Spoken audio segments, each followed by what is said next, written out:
18,000 known or suspected terrorists entered the United States during the Biden administration. So far, NCTC has identified around 18,000 known and suspected terrorists that the Biden administration let come into our country. These are individuals who, under normal circumstances, would never be allowed to enter our country because of their ties to jihadi groups like ISIS and al-Qaeda. Now let's put that number into perspective. 18,000. That is roughly half of the Miami Marlins baseball stadium. It is roughly half of the capacity of Michie Stadium at West Point. And that is roughly half of the Boston Red Sox Stadium. Imagine that, Fenway Park, halfway filled up. That is the number of known or suspected terrorists that entered our country during the Biden administration. That is nothing short of shocking. And the warning signs were there for President Biden every step of the way. Biden's FBI director, Christopher Wray, issued this warning in March of last year.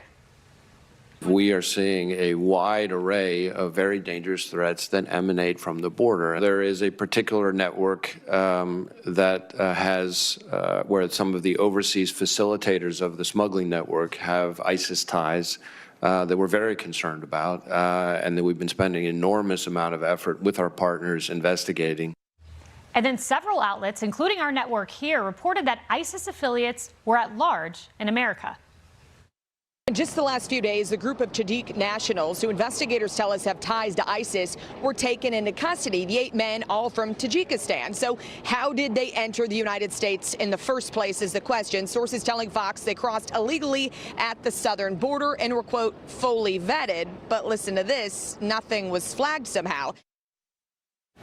So why did Biden let this happen? Let's bring in the Director of National Intelligence, Tulsi Gabbard. Director Gabbard, I want to start, and there's a reason I'm going to ask you this question, with what your job is every day at the DNI. I know from my experience in the West Wing, you oversee 18 intelligence entities. Just explain to our viewers what the job is of DNI.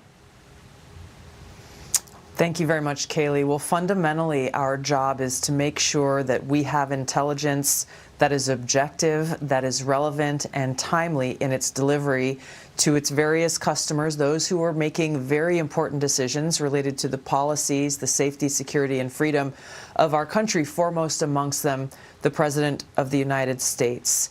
When we look at the threats that we face, obviously, we are very focused on making sure that the American people are safe and secure. The president has talked about this over and over and over again. And the reason why President Trump focused on this throughout his campaign and throughout his time here now in his second term in the White House is because he recognized how devastating and dangerous President Biden's open border policies were, how they did not, Biden administration did not take their vetting responsibilities seriously and ultimately did not at all prioritize making sure that our country, our communities, our families here in the United States could have confidence that they live in a safe, secure place. And so we are working doggedly to carry out President Trump's promise to make America safe again and undo the very devastating and dangerous damage that the Biden administration left behind.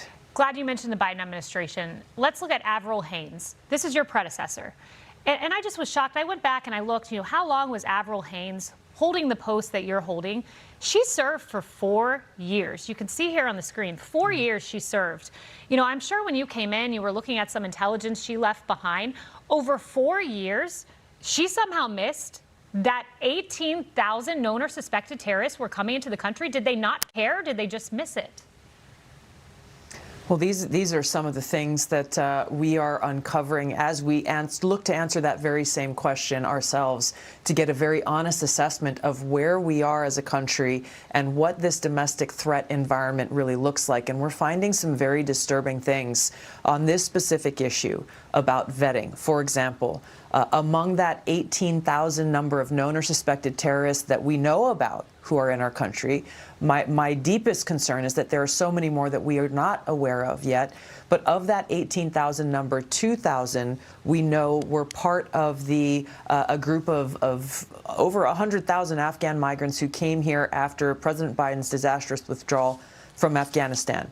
2,000 Afghan migrants who we know are known or suspected terrorists. we started digging deeper in our National Counterterrorism Center. We've had whistleblowers come forward who were working there at that time, who were conducting the kind of thorough vetting that the American people deserve and expect from our professionals. And they were told, hurry up, don't do the thorough vetting that you normally do, because we have to hurry up and get these people into the United States. What we are seeing right now is the exact result, where we have a direct threat on the lives of the American people. And we have the kind of tragedy that we experienced on Thanksgiving with the shooting, the tragic shooting of our 2 National Guard soldiers, one who obviously lost her life and the other who is still fighting for his life. So when you talk about the lack of care and concern for the safety and security of our country and the American people and our own troops, for that matter, there's a direct correlation to at best, the lackadaisical approach you could say that the Biden administration took. In my view, it is far worse than that they did not care to fulfill the fundamental responsibility that any president of the United States has to ensure the safety, security, and freedom of the American people. 2,000 of those 18,000 came in through that program that brought in Afghan nationals. That's incomprehensible. And you mentioned the human consequence of that. Andrew Wolf, we have his picture here today, that 24-year-old National Guardsman. We have an update here at Fox News that he is breathing on his own. We hear from his doctor. He is standing with the assistance of others, and his parents say that this is a miracle, Tulsi. So yes, there is a human cost. We lost Sarah Beckstrom.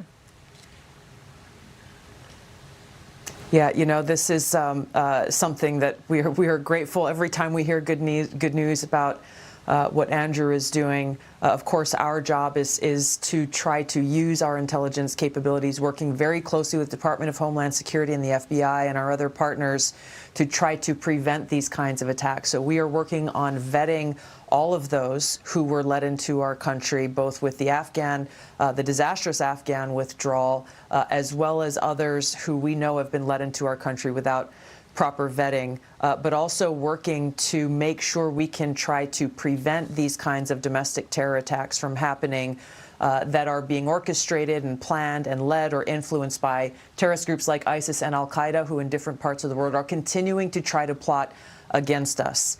You remember recently in Michigan, we worked closely with the FBI on preventing a planned terrorist attack that was going to occur around Halloween. That's a good news story. We are working around the clock to try to continue to prevent these kinds of attacks from happening in our country. We're glad to know you're on it. And we just have a few moments here, but the Army-Navy game is today. You, of course, were in the Army Reserves. You went to this game with President Trump last year. We have some footage there of you in the box with him, J.D. Vance, as well. Will you be watching this game today, Director Gabbard?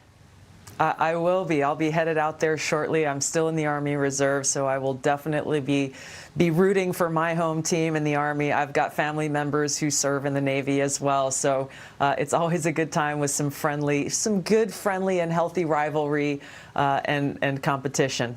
Director Tulsi America, Gabbard. At best. Absolutely. You'll be at the game. All right, enjoy the game. Yes.